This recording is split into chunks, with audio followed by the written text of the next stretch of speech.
नमस्कार दोस्तों, आपका फिर से स्वागत है आपके अपने YouTube channel the books club पे। तो आज की वीडियो में हम आपके लिए लेके आए हैं संविधान से संबंधित प्रश्न। जो मित्र पहली बार हमारे चैनल पर आए हैं उनका हार्दिक स्वागत है और कृपया हमारे चैनल को सब्सक्राइब करें एवं घंटी बजाएं। तो आइए हम स्टार्ट करते हैं। तो हमारा पहला प्रश्न है, किसी राज्य के राज्यपाल की नियुक्ति राष्ट्रपति किसकी सलाह पर करता है? तो यहाँ पर हमारे पास चार ऑप्शन है। फर्स्ट है हमारा प्रधानमंत्री, सेकंड है हमारा उपाध्यक्ष, थर्ड है हमारा मुख्यमंत्री एंड फोर्थ है हमारा मुख्य न्यायाधीश। तो इसका सही आंसर है हमारा प्रधानमंत्री। तो आइए अब हमारा सेकंड प्रश्न है, राष्ट्रपति अपना इस्तीफा किसे देते हैं? पहला ऑप्शन है हमारे पास मुख्य न्यायाधीश, दूसरा ऑप्शन है हमारे पास संसद, तीसरा ऑप्शन है हमारे पास उपराष्ट्रपति या चौथा ऑप्शन है हमारा प्रधानमंत्री। इसका सही उत्तर है उपराष्ट्रपति। तो आइए हमारा तीसरा प्रश्न है, निम्नलिखित में से कौन राष्ट्रपति के प्रसाद प्रयत्न पद धारण करता है? तो हमारे पास चार ऑप्शन है। फर्स्ट है हमारा राज्यपाल, सेकंड है हमारा चुनाव आयुक्त, थर्ड है हमारा लोकसभा अध्यक्ष एंड फोर्थ है हमारा प्रधानमंत्री। तो जैसा कि आप सभी को पता है कि राज्यपाल के द्वारा ही हमारे राष्ट्रपति की प्रसाद पद धारण किया जाता है। तो इसका सही आंसर है हमारा राज्यपाल। तो आइए हमारा फोर्थ प्रश्न है, राष्ट्रपति द्वारा लोकसभा और राज्य के लिए मनोनीत सदस्यों की कुल संख्या सभा क्या है? तो यहाँ पे हमारे पास चार ऑप्शन है। पहला है हमारे पास 16, दूसरा है हमारे पास 18, तीसरा है हमारे पास 14 एंड चौथा है हमारे पास 12। तो जैसा कि हम सब जानते हैं कि इसका सही उत्तर है 14।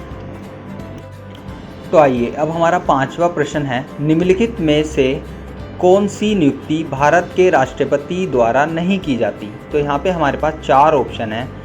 थल सेना, पहला है हमारा थल सेना प्रमुख, दूसरा है हमारा लोकसभा अध्यक्ष, तीसरा है हमारा भारत के प्रमुख न्यायाधीश एंड चौथा है वायुसेना प्रमुख।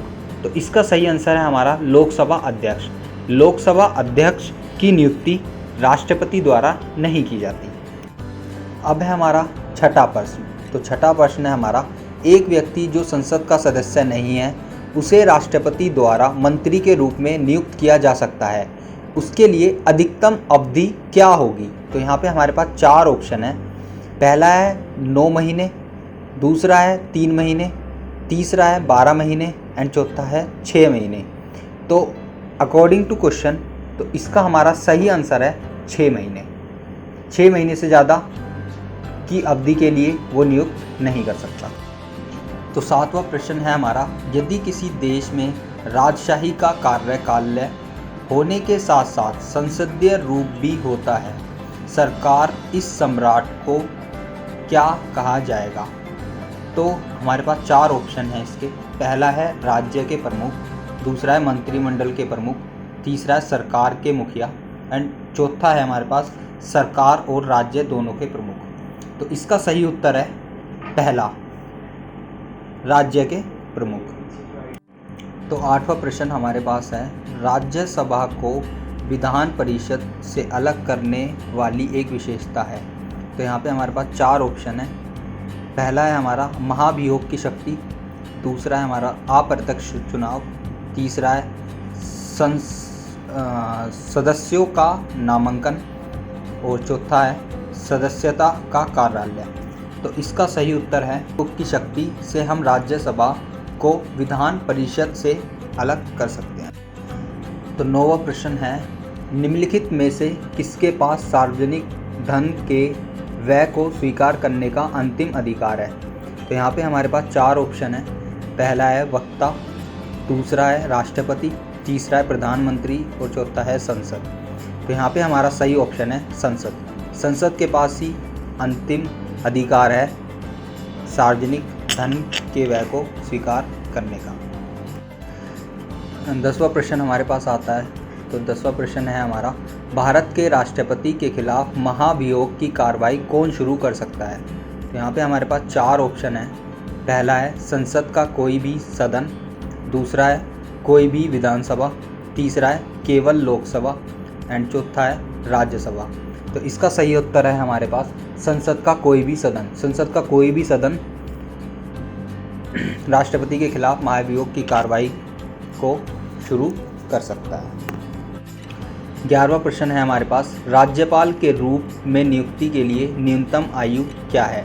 तो यहाँ पे हमारे पास 4 ऑप्शंस हैं।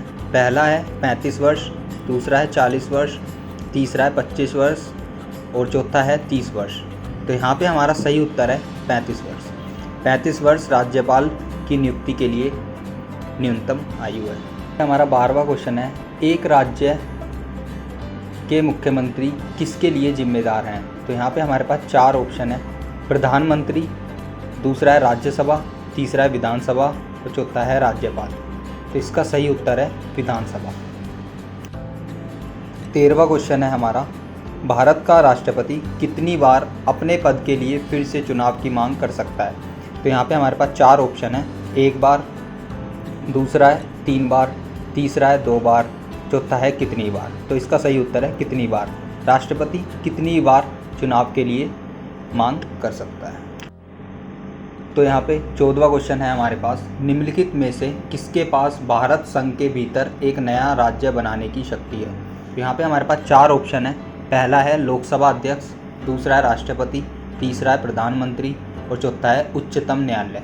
तो यहाँ पे सही उत्तर है हमारा राष्ट्रपति। राष्ट्रपति के पास ये एक ऐसी पावर होती है जिससे वो भारत के संघ के भीतर एक नया राज्य बना सकता है।